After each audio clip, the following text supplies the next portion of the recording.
Okay, thank you, Dr. Rosiana, about that. So Dr. Rosiana's response is, very much revolves around essentially, the current legal and institutional framework that governs statelessness as well as citizenship. And I think you touched a lot about, essentially the challenges that I think people have to face if we want to solve issues of statelessness, right? So maybe perhaps the next question from both of you would be, what are the types of challenges that people would have to face when they want to solve issues of statelessness? I think you talked a lot about the legal and institutional challenges, but perhaps you can talk and explain a bit more about the citizenship amendments that the current government is trying to push forward. I think, at our work in ideas, we do a lot of engagement with members of parliament, and I think we've met a few times in parliament. You, of course, doing immensely important work on citizenship amendment. Perhaps you can explain a bit more about that and essentially how dangerous it is, isn't it? How dangerous it is, how it can worsen the situation for so many vulnerable communities, right? And maybe expand a little bit more for both of you, Dr. and Cikgu Rahayu, about why these challenges persist, right? Is it lack of political will? Is it racism? Is it nationalism? Is it societal prejudice? Is it, as Dr. Rosana said, psychological boredom?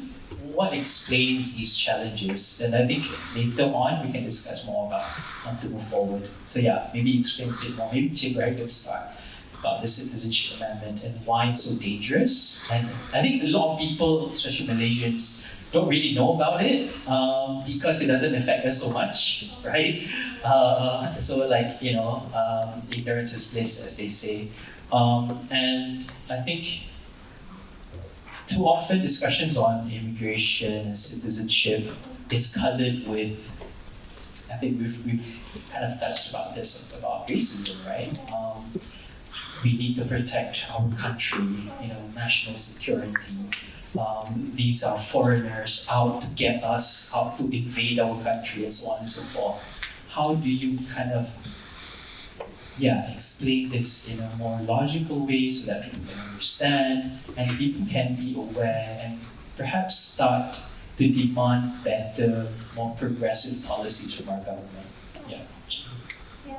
I have to thank Ideas because I think in the fight of advocacy on the citizenship, right, you guys wrote a lot during the last parliamentary sitting, right? It was really helpful for us because, when you go and talk and lobby in parliament, you say, even Ideas say this. So people buy that because Ideas say that, okay? The fight for the citizenship amendment, right, has been, I don't know,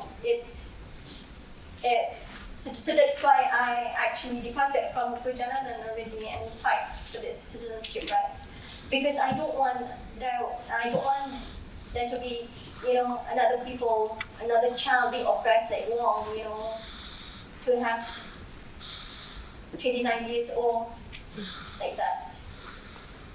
He has so much potential, and then he was being robbed for that 29 years, right, Wong? Right?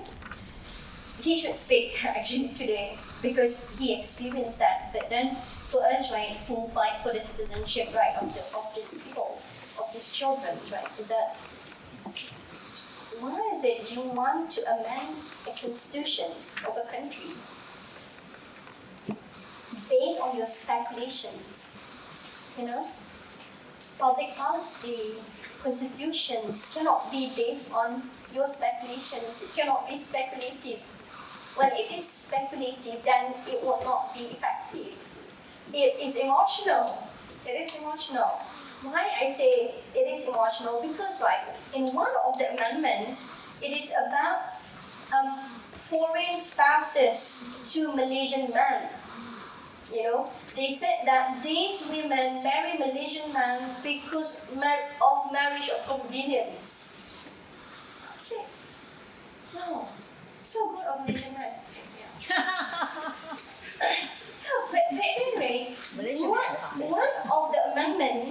It's written like this.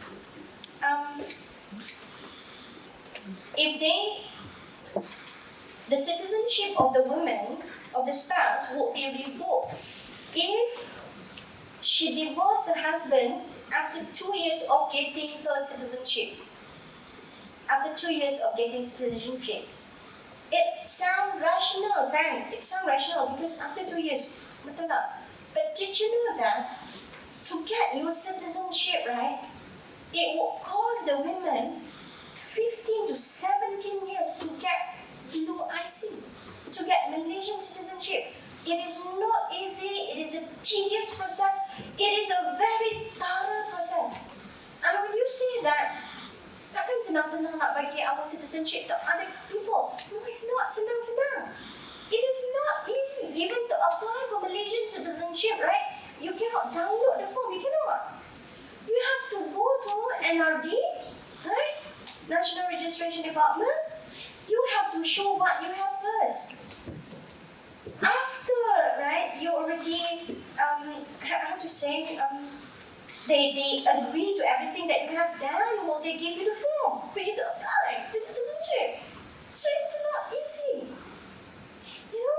And if people beli and jual, if this is recorded, I again will be called a thing. Kalau ada beli dan jual, and it's proven, it's written in newspaper a lot, it is the inside job.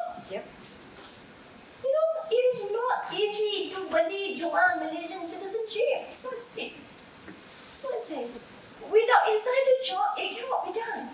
Because like you guys know, our passport is very protected. It's quite strong. The same goes to our IC. The same goes to our birth cert. It is not easy to get one. Right? So when you say the women marry the husband for convenience, right? And then after she got the citizenship, she divorced the husband, you have to think back. What is the reason of the divorce? Was she being abused during 17, 20 years of marriage? Because, right, why is it I say it cannot be speculative? Because we ask in special chamber in the parliament, we ask these questions. We ask the data from NRD of how many of marriage of convenience until they want to draw this kind of policy. And we get our answer. They say they did not have data to marriage of convenience. So we cannot do that, right? So that is the first amendment that we did not agree. Because, right, that amendment towards women, what one makes that person being stateless. Because remember, Malaysia did not allow dual nationality. So in order for her to get her Malaysian blue IC, right, she had to let go of her own citizenship in her own birth country. So by right, she did not have any citizenship. Imagine if it's being revoked, right? After she earned that, what will happen to her? So that's one that we did not agree on. And I think I mentioned about PR just now, right?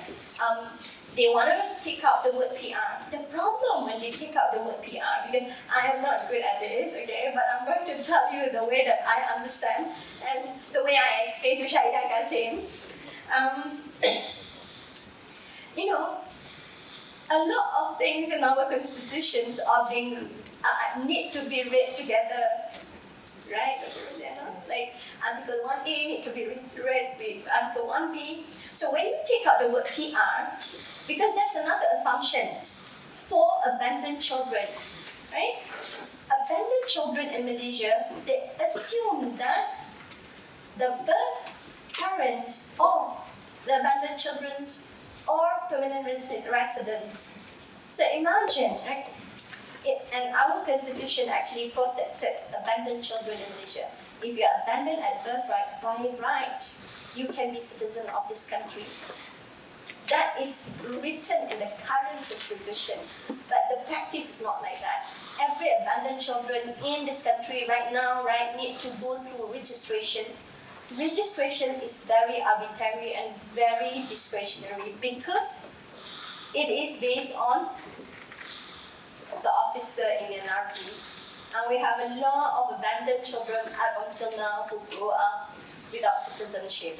And what worse is that, right, they usually are in the institutions, so they get to attend government school and everything because they live in the institutions, given green IC, and then up until they are like 20, 26, when have to go out from the institutions at 18 years old and have to live their whole life in Malaysia with green IC. The problem with green IC and all the cards that Wong said just now, if you guys remember, card burung-burung, card layang-layang, whatever card that they give, right? That thing, right,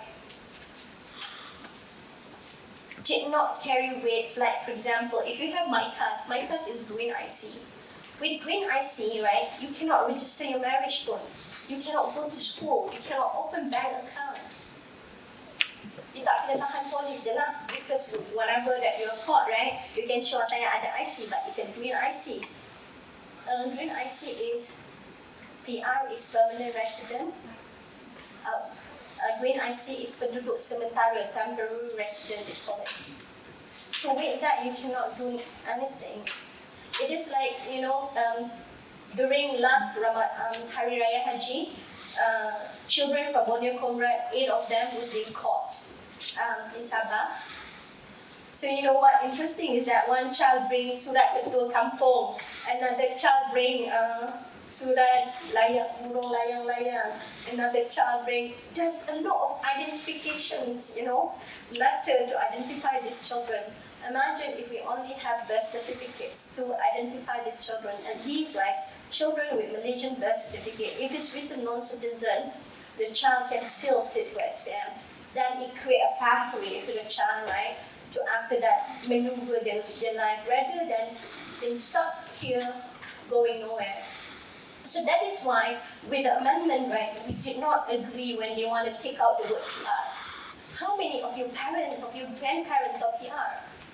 And because of that, right, you managed to get a life here in this country. Go back and check, okay? If your parents are PR, or grandparents are PR. But imagine, because of them, because of their PR, we get this opportunity to be able to live here, to get proper education and everything. These children, this community of stateless people, right, they have no exit. They never entered and they don't have an exit. They are going to be in our community forever. What are we going to do about that? They are not a problem. They are something that we did not look, that we don't want to speak about, that we put it as a taboo because it's not popular. And when you talk about political will just now, right, it is not popular because they're not Malay, they're not Chinese, they're not Indian, they are others, right? They are nobody in this country, but you will give them citizenship if you know that they will vote for you. Right now, because it is not translated into votes, and it is very. My TikTok is Cikgu Rahayu, my Instagram is Cikgu Rahayu. Go look for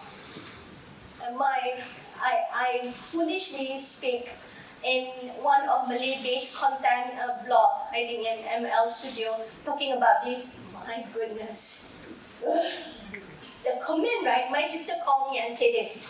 Can you please stop talking about this at least a little bit? Imagine if Ma read the comment, I was like, Ma, it's okay about that. The comment was really bad.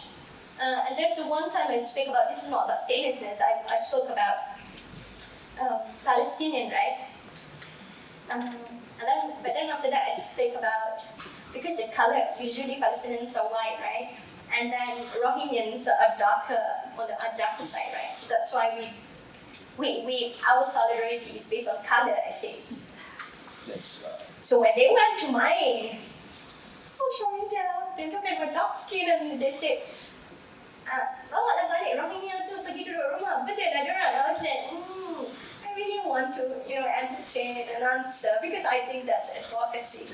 But this is something that even in the parliament, our MP spoke about that. When the minister first wanted to speak about this amendment, he said this.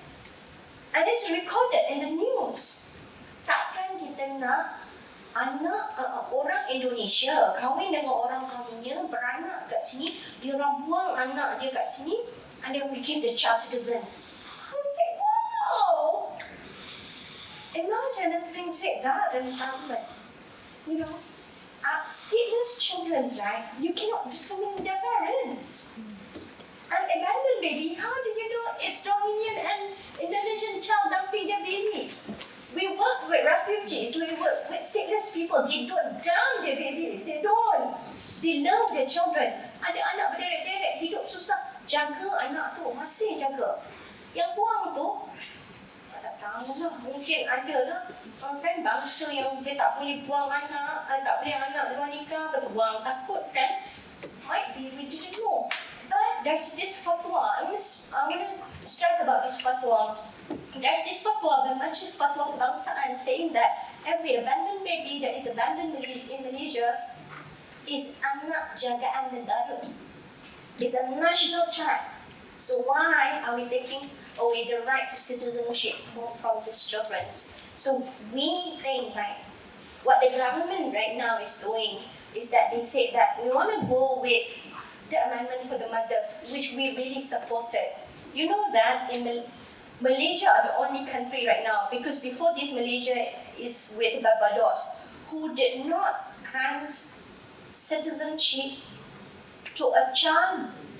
Okay, Malaysian women married to a foreigner who give their baby, who deliver their baby outside of the country, the baby cannot get automatic citizenship to Malaysia. So, right now what But we Malaysian men can, right? yeah. So that's why we are proposing on that. We are proposing on allow Malaysian women to get the same benefits and as Malaysian men. If they marry foreigner, they deliver the baby outside. The mother is Malaysian, We have every right, to give our child, and we have every right to marry any man that we like, be it Malaysians or not, right? So allow us to pass our citizenship to our children. But the problem is right now, the government lumped it together with another regressive amendment. If we reject the amendment, we won't be punishing the mothers. So this is the things that we are asking the government to, decouple it and study each and every amendment on its own, because each and every amendment suggested carry its own weight. We agree now, among the amendment that we agree is like, okay that everyone who want to earn Malaysian citizenship needs to be able to speak Bahasa Melayu. Fair enough. But others that will oppress, that will increase the number of stateless people in Malaysia, we really hope that the government will look. And we hope that this kind of conversations, right, and the works that I just do, and all of us, and I am inviting everyone, because this is a very important juncture. It's a very important time. Parliament will be sitting back in October, and we heard that it's going to be tabled again, and they really want to pass it in October. If we continue talking about this, I really want to share about this. In the last parliamentary sitting, they were saying that they want to pass it, but then because there's a lot of pressure coming, from everywhere, from ideas, from us. I'm part of Malaysian Citizenship Right Coalition. From us, from everywhere, we speak everywhere. We do a lot of things. A lot of other parties do also, until it is being halted, right? And then we hope that all of you who are here today will continue the advocacy and talk about this, and come together in pleasuring, so that we are not going to oppress any more people, especially the stateless, the marginalized one. Thank you. Thank you, Dr. Rahayu. Dr. Razina, what about your response on the challenges that we have to confront and to solve issues of statelessness? I think Cikgu Rahayu has delved in detail and broken down the regressive amendments and also the impact of those amendments to people who are at risk and also people affected by statelessness, right? I just want to add a little bit in terms of the securitization perspective of border and border migration. which is, I think, an underlying, also underlying fact at work, right? When we look at things in broader conception of borders and border management. So in countries in Southeast Asia, governments often equate having to accept and host refugees, migrants, and undeserving migrants as loss of control, right? And this is aggravated by exacerbated by the lack of understanding of who are actually affected by statelessness in the country, right? So we often say that these are people who are foreigners,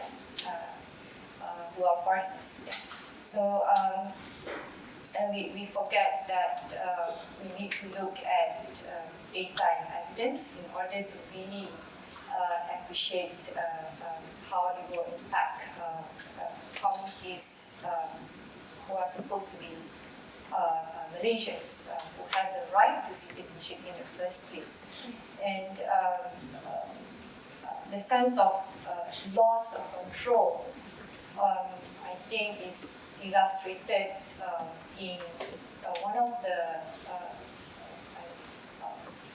stories that you mentioned, that people are coming here to abandon their babies so that the babies considered foundlings, and foundlings are under the constitution entitled to citizenship as of right automatically, right? But they don't come up with figures, they don't come up with evidence. So that's the problematic part when we talk about the approach to, or the government to, all these regressive amendments.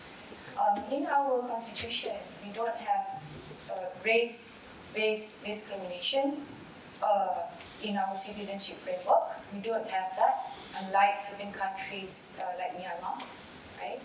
Race is not a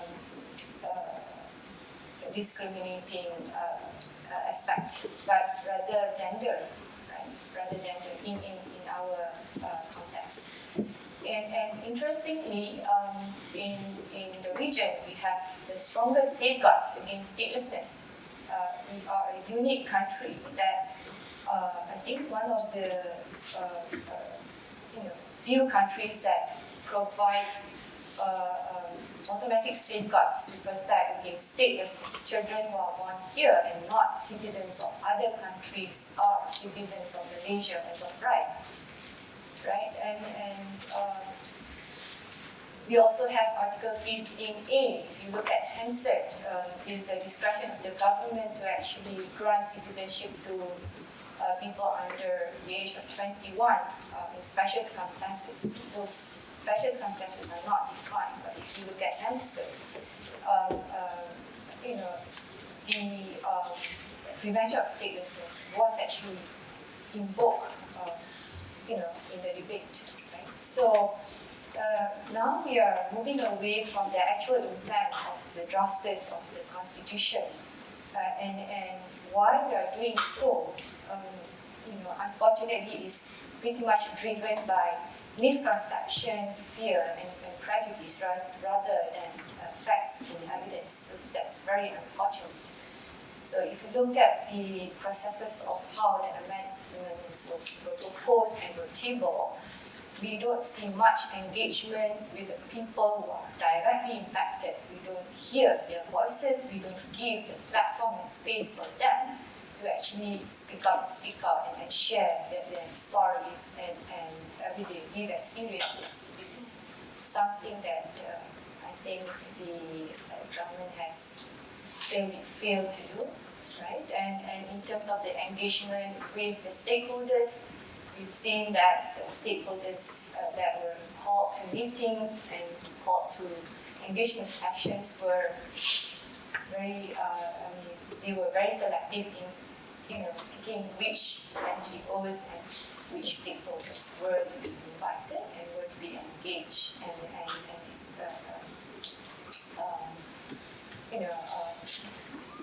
discuss and to talk about the amendments and the impact of the amendments. So we don't have an inclusive process, and it has not also been referred to the Parliamentary Select Committee.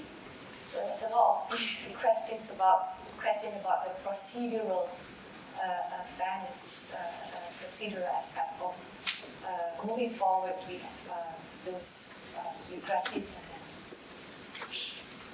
Thank you so much, Dr. Rosiana. Perhaps I can ask my final question before we open it up to the audience.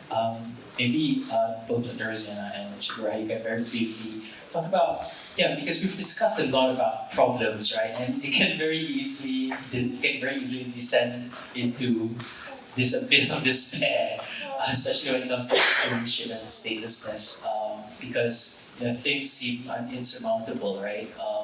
It's not a very popular kind of reform, right? And because, as you said, Cikgu, it doesn't really affect voters, right? Like, because these are people who are disenfranchised, essentially, right? They do not have the vote. They're not technically Malaysian citizens. So why would Malaysian politicians bother? Like, I don't care about them, right? So how do we move forward, right? Like, what kind of, things that people like you and me, sorry, what's that?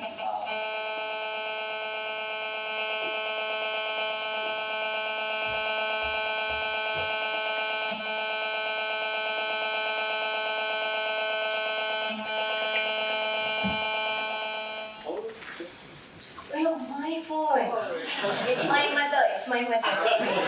And she, sorry, really sorry. Right. It's fine.